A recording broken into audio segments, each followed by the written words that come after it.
ao longo de cerca de 1 hora, o tempo para expor e para depois, daqui para a plateia, da plateia para connosco, podermos debater este tema que é de máxima importância e interesse e que a todos nos chama, porque diariamente somos confrontados com processos de mediatização da justiça ou, dizendo de outra maneira, se calhar por vezes com uma justiça mediática.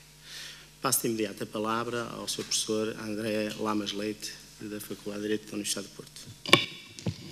Muito obrigado, Sr. Professor. Na sua pessoa, permita-me cumprimentar os colegas de mesa e, obviamente, agradecer o convite que me foi endereçado, que muito me honra, para estar aqui presente nesta universidade, que ainda por cima fica a 2 passos de minha casa, o que, portanto, facilita muito a deslocação e a logística. Sendo eu professor de Direito Penal, Direito Processual Penal e também da Criminologia e, portanto, tendo os meus estudos sido direcionados para o penal e para o processo penal, entenderão os colegas que a minha abordagem sobre esta questão seja, obviamente, nessa linha de raciocínio. Se temos uma justiça mediatizada ou uma mediatização da justiça, bom, eu penso que a resposta só poderá ser no sentido em que ambas as perspectivas se verificam cada vez mais nos dias que correm. Ter uma justiça mediatizada significa que temos provavelmente uma cidadania mais preocupada com os assuntos da justiça.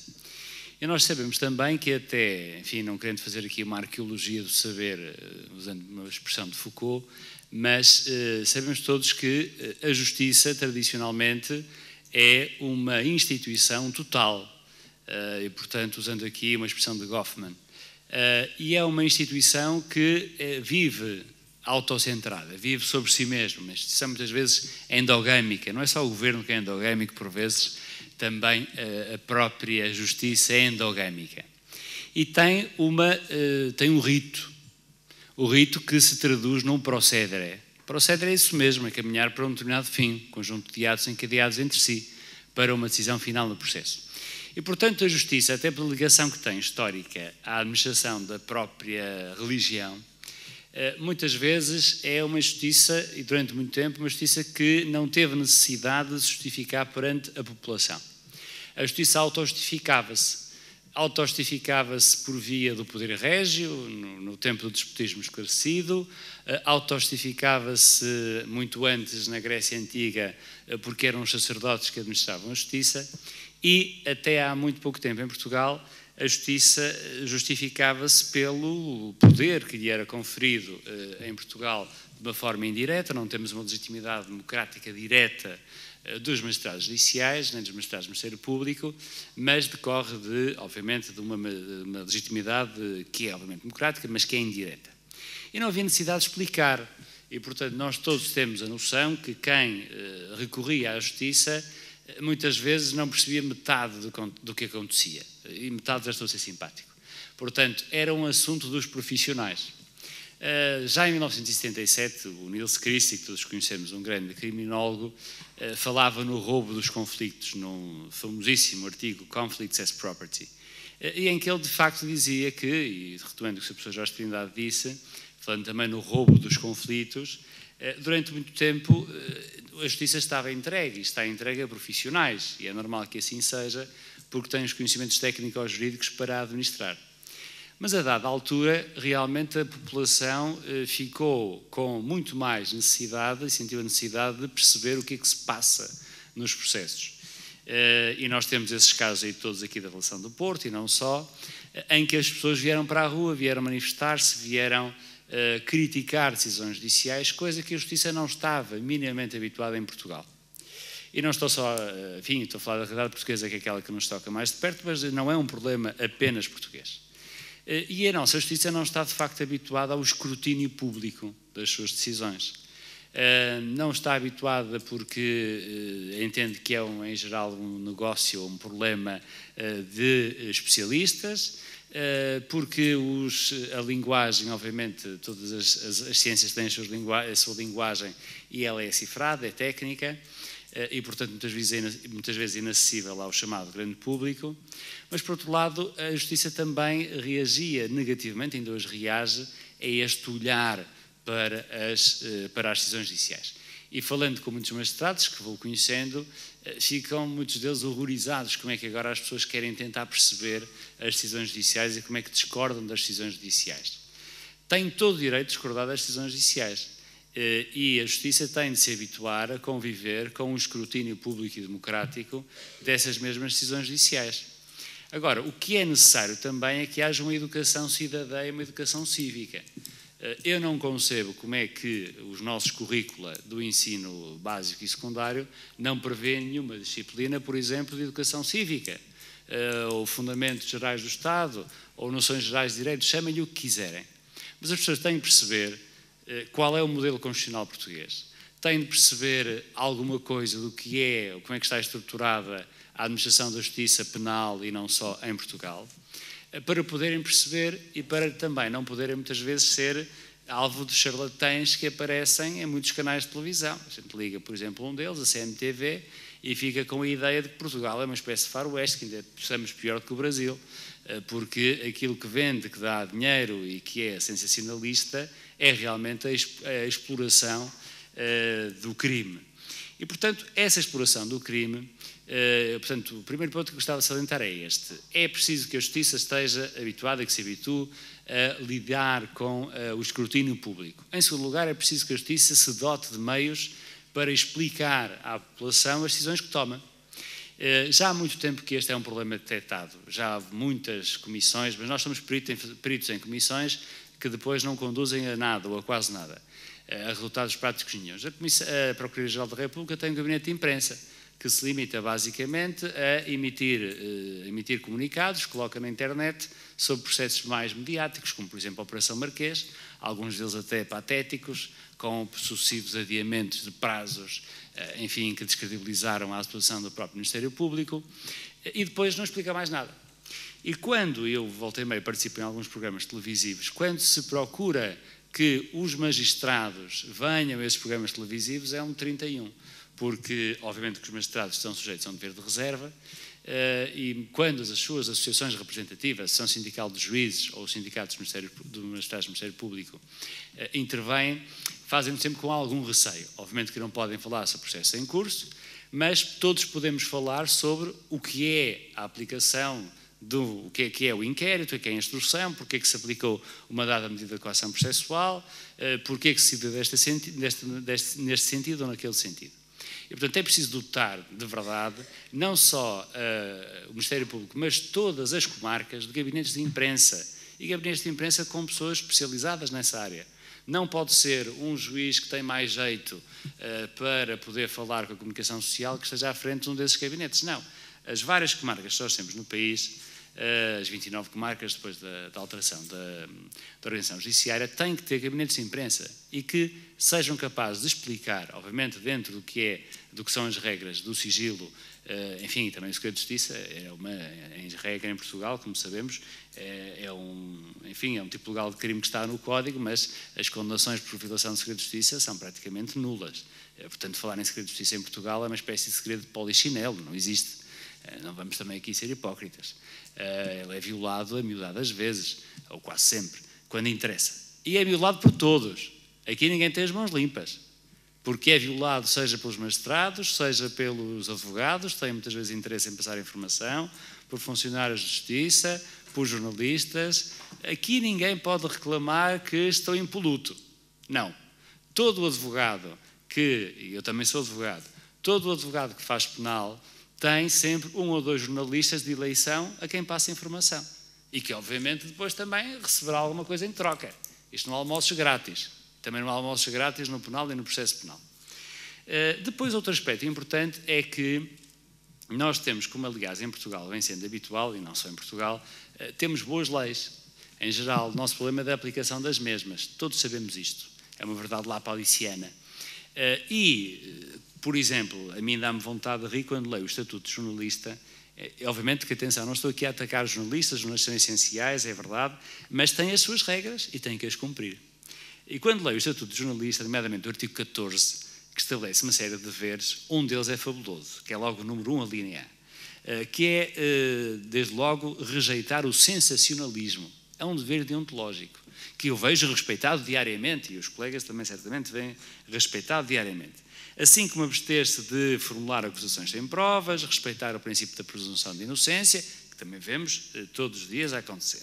Absterem-se de recolher declarações ou imagens que atinjam a dignidade das pessoas, ou seja, não se aproveitarem da vulnerabilidade emocional, psicológica, isso também é uma coisa que devemos respeitar todas as vezes. Enfim, tantas outras. Quem controla isto? Comissão, nomeadamente, só alguns destes aspectos, porque nem sequer a questão do sensacionalismo ninguém controla. A lei aqui foi curiosa. Só o número 2 do artigo 14 é que é controlado supostamente pela Comissão de Carteira Profissional Jornalista, que é uma entidade independente que, enfim, tanto quanto saiba, não poderia atuar ou deveria atuar de uma forma mais eficaz do que aquela que propriamente atua. E depois também, claro, quanto ao próprio segredo de justiça, bom, o segredo de justiça funciona nos processos contra o Zé Silva ou contra a Maria Costa, que são pessoas que ninguém conhece. Agora, nos processos mediáticos, o segredo de justiça está, não estou a dizer nada que todos não vejamos, o segredo de justiça não funciona. E não funciona porque não interessa que funcione. E também não interessa que funcione muito bem a investigação do segredo de justiça, porque se ela funcionasse, provavelmente nós íamos identificar algumas pessoas insuspeitas e que também não interessa muito descobrir. E, nomeadamente, bastava uma pequena alteração. O artigo do Código Penal que trata da violação do segredo de justiça é o 371 e prevê uma moldura penal abstrata gravíssima, pena de prisão até 2 anos ou pena de multa até 240 dias. Eu não sou pelo endurecimento das penas, como é evidente.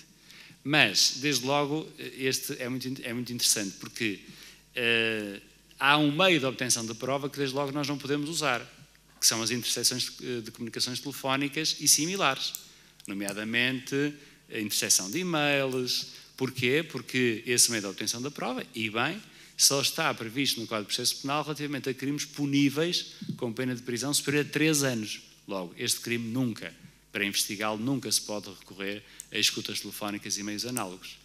Não seria a altura já há muito tempo de alterar este artigo, nomeadamente nesse sentido? Claro que sim. Não seria também a altura de uma outra coisa, com isto calmo já estou a falar muito, que é uma outra coisa, enfim, que nunca percebi. Quem faz processo civil está habituado a trabalhar com sítios. Muitos dos colegas saberão o que é uma plataforma eletrónica de submissão de peças processuais e com a qual trabalham também os vários operadores judiciários, juízes, magistrados do Ministério Público, funcionários judiciais.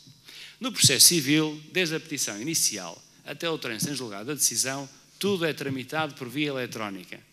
No processo penal, nós ainda estamos no tempo da pedra. Estamos a melhorar, é verdade. E há não muito tempo, a partir da fase do saneamento do processo, mas já se passou o inquérito, já passou a instrução, só quando entramos na fase de julgamento é que temos acesso aos sítios. E, portanto, podemos enviar as peças processuais pelos sítios e não por aquelas coisas, quando a gente trabalha em sociedade, os colegas riem-se, que nós temos que ir aos correios, enviar por correio registado, ou enviar por telecópia, fax, que os mais novos sabem lá o que é isso do fax. Podemos enviar por correio eletrónico, é verdade, mas, enfim, aí há algumas discussões quanto a essa questão.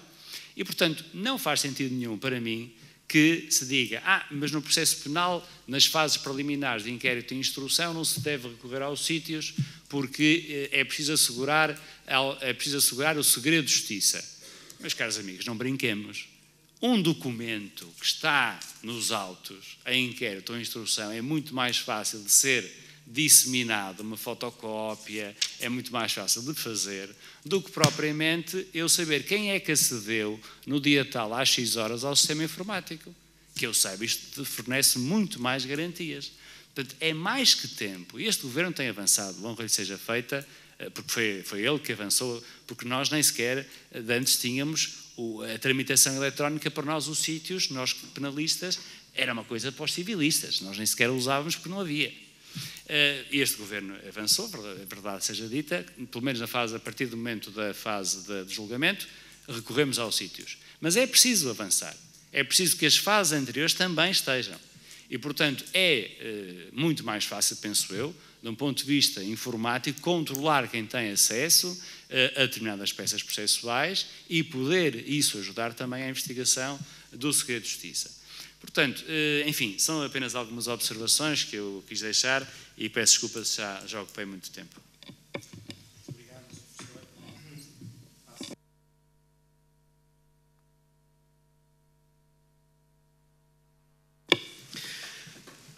Boa tarde. Quero agradecer aos organizadores do Congresso o convite honroso e gentil para estar presente nesta mesa. Sou jornalista, portanto sou o que vou apanhar aqui de todos, pelos vistos. Quero saudar também desde já os meus colegas de mesa. Já ouvi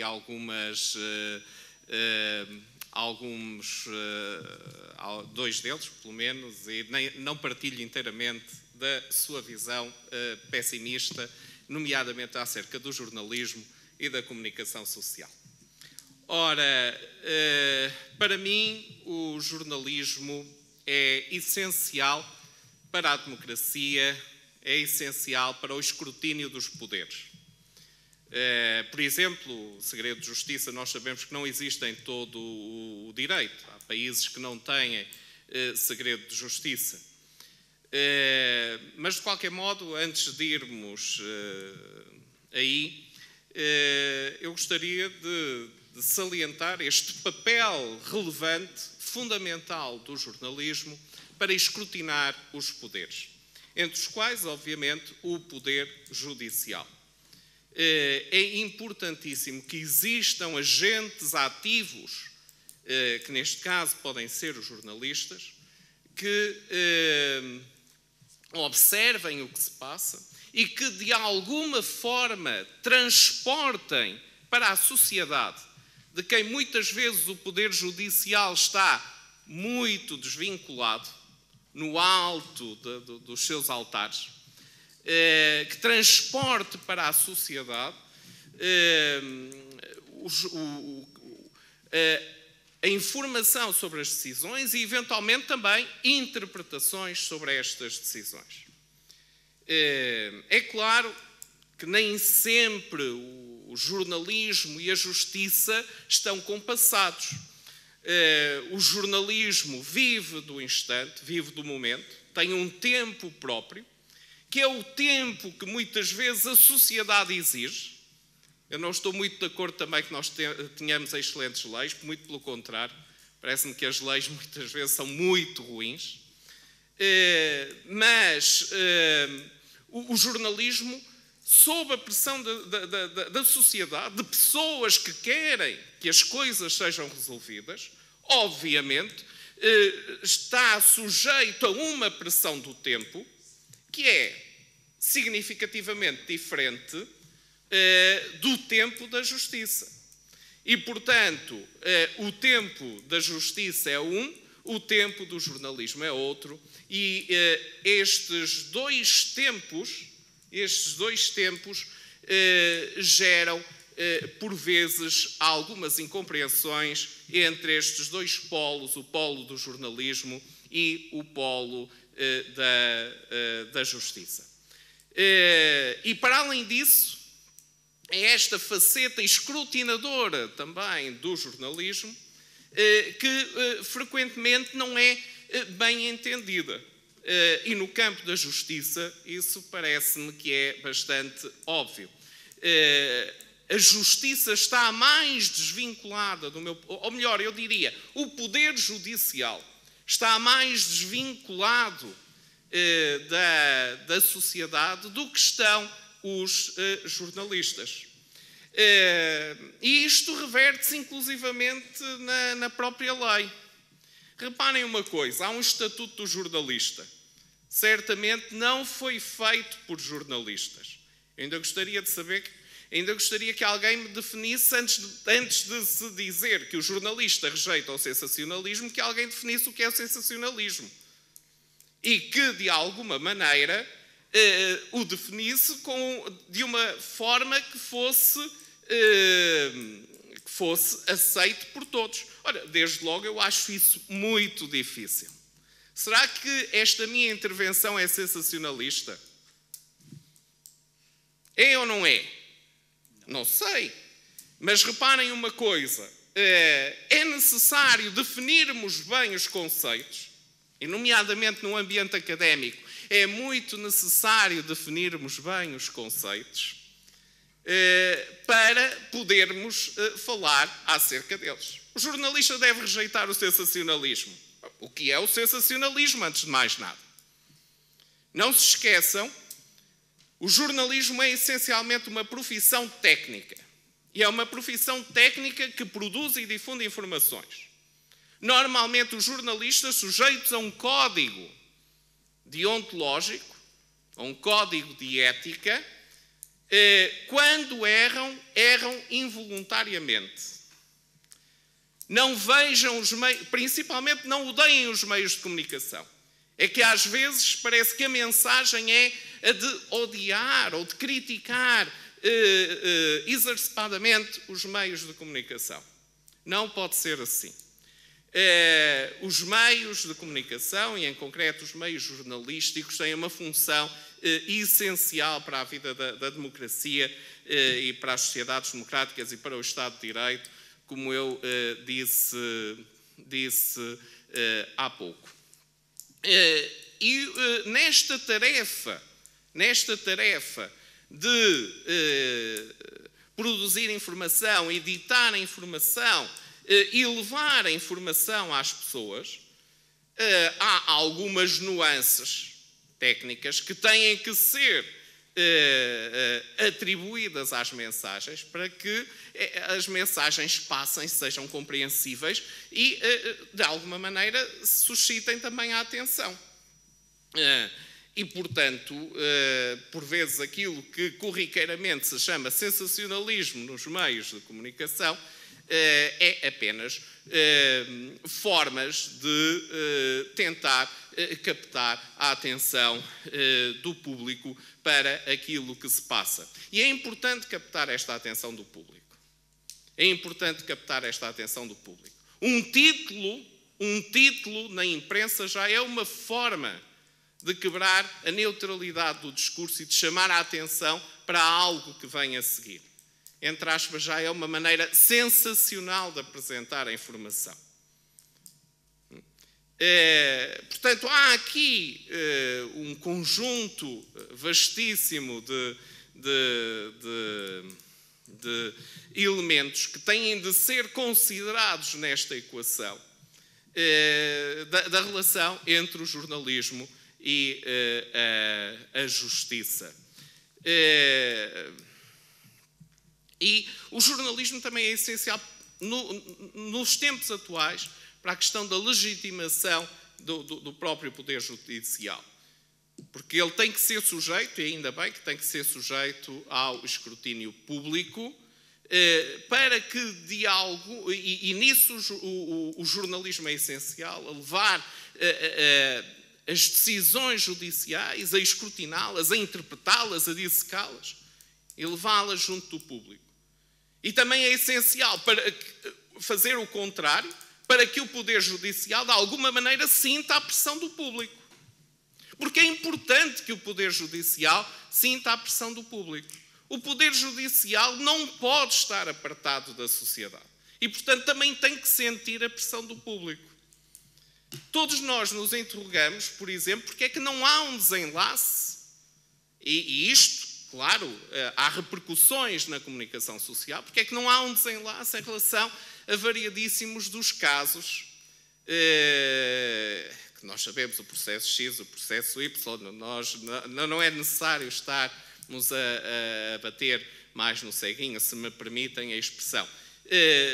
Mas esta pressão também, do meu ponto de vista, é legítima. Esta cobrança que, por meio do jornalismo, pode ser feita ao Poder Judicial para que os processos não caiam no esquecimento, não caiam no marasmo e as decisões judiciais se apressem, porque as pessoas querem, efetivamente, que haja resoluções rápidas. E às vezes também é importante, por exemplo, para o jornalismo, comparar o que se passa em Portugal com o que se passa em países onde o sistema de justiça é diferente, como os Estados Unidos, em que as decisões judiciais tendem a ser mais rápidas. Pronto. Dizendo isto, claro, haveria variedíssimas outras coisas que eu gostaria de dizer, mas somos muitos nesta mesa e uma das coisas que em jornalismo aprendemos é controlar o tempo.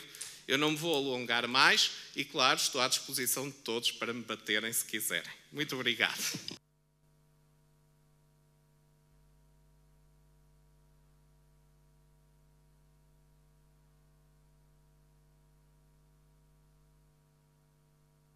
De novo, a oportunidade de, pelo menos, eu entrar na contramão da história. Acho que tem aí um problema fundamental, que é a questão da jurisdição.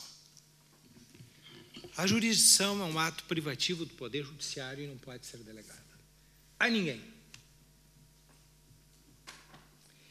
E quando eu vejo o jornalismo a produzir jurisdição, isto eu acho que é uma ameaça à democracia.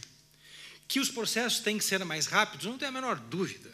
Que o Poder Judiciário tem que estar junto do povo, não tenho a menor dúvida. Agora, não tenho dúvida que o jornalismo tem o direito, tem a legitimidade para dizer o que é direito. Isso me preocupa. E há uma delegação indireta do Poder Judiciário, no mundo inteiro, para terceirizar a legitimidade e a jurisdição. Eu vinha de São Paulo a Lisboa e aquele serviço que regula a entrada ali no raio-x é feito por empresas terceirizadas. Aquilo não é polícia, não é polícia federal, não é polícia municipal, não é absolutamente nada que um mau serviço terceirizado. O sujeito que se apresenta com um crachá confuso, que parece que é uma autoridade judiciária ou policial, me diz assim, esse pote de 1,5 centímetros não pode levar. Só um momento, deixa eu lhe explicar. Isso, em primeiro lugar, não é líquido. Não, isso é líquido. Não, só um pouquinho. Os fatos são os fatos. O senhor não vai interpretar os fatos. Isto não é líquido. Segundo, isto é um corticoide. Não interessa para ele se é corticoide, se é mercúrio. Ele se acha no direito, ele se acha legitimado e ele quer mostrar o poder que ele tem e tira o tubo e bota no lixo. Isso é o quê? Isso é informação? Isso é dar publicidade? Isso é dar transparência? Ou isso é abusar de uma delegação indireta da legitimidade e da jurisdição? Eu fui ao lixo, retirei, porque aquilo eu preciso daquilo, afinal de contas, isso paralisa as suprarrenais, na interrupção, e a pessoa, imbuída de jurisdição e de legitimidade de poder, é proibido tirar do lixo. E, no momento que eu saquei o tubo do lixo, então vem a sentença. O senhor invadiu a jurisdição. Doutor, me explique o que é a jurisdição. Aí não é nenhuma. Hã? Aí não existe. Não tem jurisdição nenhuma. Nem ele tem jurisdição, nem aquela geografia tem jurisdição, como ele dizia, federal, porque ele é um funcionário privado, terceirizado, mal informado, e que está a tirar remédios de pessoas diabéticas que estão para embarcar, e que está para tirar remédio de hipertensos que estão para embarcar, porque ele é um desinformado, e vem com a postura da informação a vender aquilo que está desconforme com os fatos. E aí que eu acho que é o problema. O juiz moderno, e nós estamos numa sociedade moderna, pós-moderna, e qualquer civilização está vinculado, está jungida à lei. Os jornalistas também. e devem ser responsabilizados toda vez que praticarem um ato por má fé, por dolo ou por incompetência, no sentido das faltas culposas, devem ser responsabilizados pelos seus atos. Ora, mas como eu vou responsabilizar um jornalista se depois, amanhã,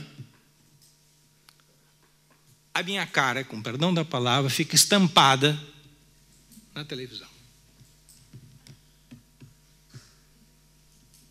Eu, já como advogado, saído do Ministério Público, fiz um júri recentemente. O júri no Brasil são os crimes dolosos contra a vida, em que há um plenário e se faz a sustentação oral, em que a pessoa havia recebido um golpe com um instrumento contundente. Fui entrevistado e o jornalista perguntou: como foi o crime? O crime se deu com um pedaço de pau. No dia seguinte, saiu no jornal que a pessoa tinha sido vítima de 18 facadas.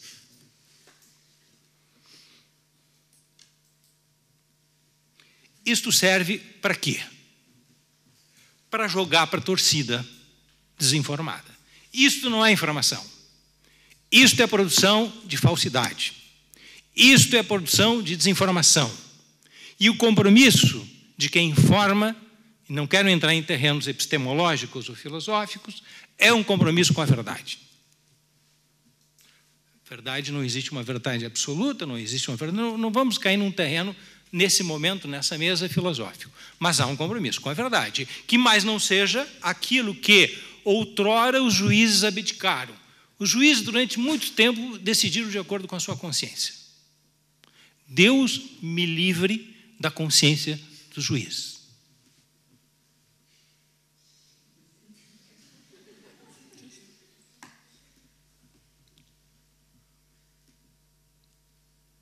Eu fiz um júri também recentemente, envolvendo o problema de aborto, sem entrar no problema do mérito do aborto. Mas o problema é que a senhora que praticava os abortos, que era uma parteira, não tinha higiene e, portanto, matava as mães e, no parto, as crianças que nasciam. Sem entrar na discussão do aborto.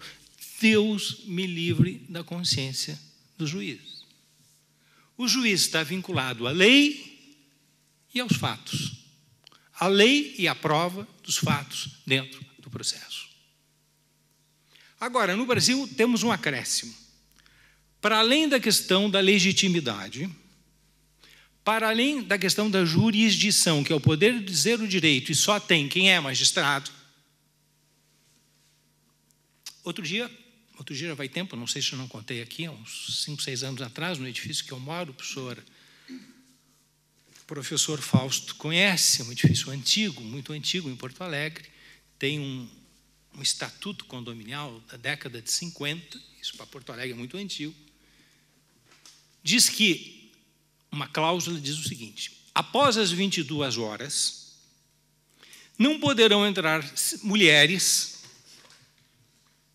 Por que mulheres? Isso aí. Mulheres de conduta duvidosa.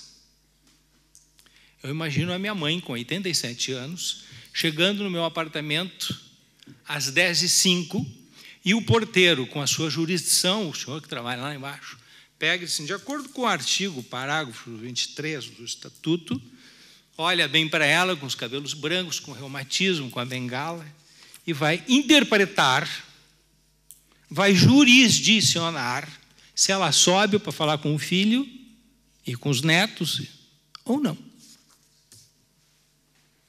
Deus me livre. Só para terminar, porque eu estou sentindo que estou entrando na contramão, mas é uma questão que eu acho que é importante. No Brasil, hoje, nós vivemos um movimento insuflado que promove, todo mundo fala, todo mundo canta a qualquer lugar, a chamada destruição imediata do foro especial.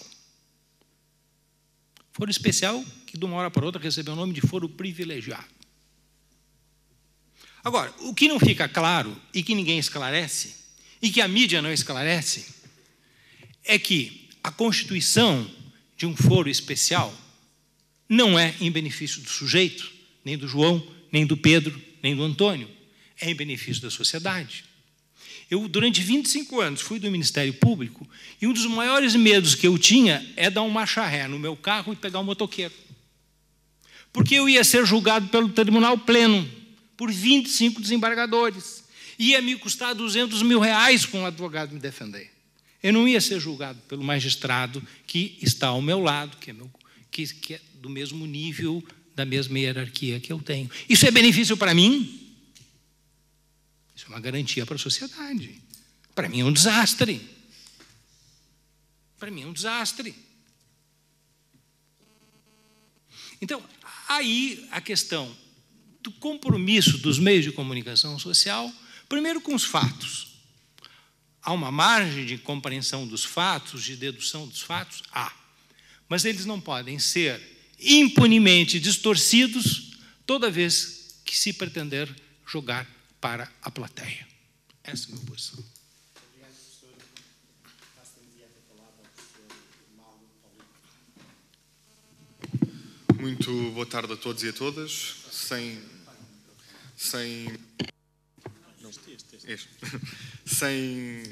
ter muito tempo, gostaria pelo menos agradecer à Comissão Organizadora pelo convite para estar aqui com todos e cumprimentar os ilustres colegas de mesa.